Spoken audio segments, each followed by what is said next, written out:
nubwo twaba insuzugurwa mu bisi ariko kubw'amaraso ya Yesu turaba igiciro. Haleluya. Kubw'amaraso ya Yesu turaba igiciro, abahoze ari intabwa twabaye intore, duhagaze mu cyubahiro cy'umwamunesha. Twatinya iki? Duhagarikiwe n'iyo Mana.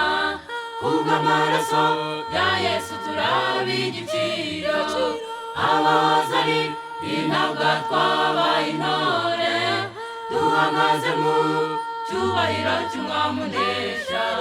Twatinya iki? Duhagarikiwe n'iyo Mana.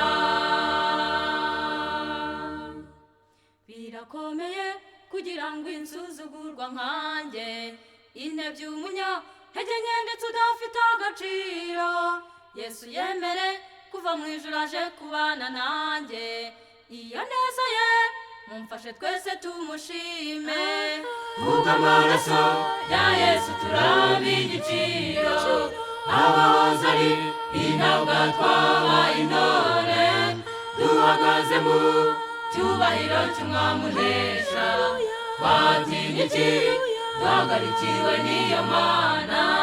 Kubw'amaraso ya Yesu turaba igiciro, abahoze ari intabwa twabaye intore, duhagaze mu cyubahiro cy'umwamunesha. Twatinya iki? Duhagarikiwe n'iyo Mana. Birakomeye kugira ngo umunyabyaha nkanjye nari ruharwa nsayagurika mu byaha, Yesu anyereka inzira y'umusaraba ngo nyizwe, urukundo rwe nzaruririmba hose hose. Kubw'amaraso ya Yesu turaba igiciro, abahoze ari intabwa twabaye intore, duhagaze mu cyubahiro cy'umwamunesha. Twatinya iki? Duhagarikiwe n'iyo Mana.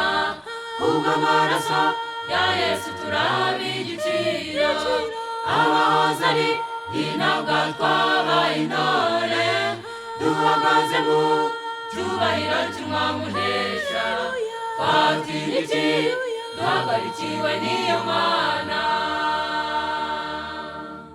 Hari ikintu gituma ntashobora kwiyumanganya, nubwo Satana harayifuza ko nceceka, nuko nzi ko Yesu yanshushanije mu nkovu ze.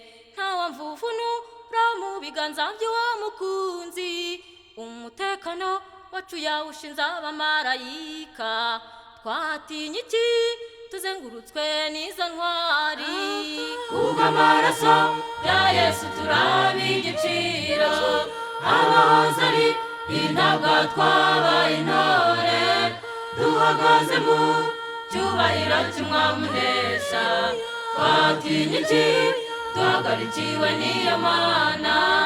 Kubw'amaraso ya Yesu turaba igiciro, abahoze ari intabwa twabaye intore, duhagaze mu cyubahiro cy'umwamunesha. Twatinya iki? Duhagarikiwe n'iyo Mana.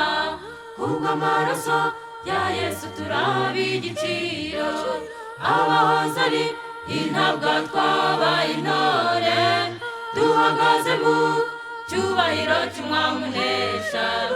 Twatinya iki? Duhagarikiwe n'iyo Mana.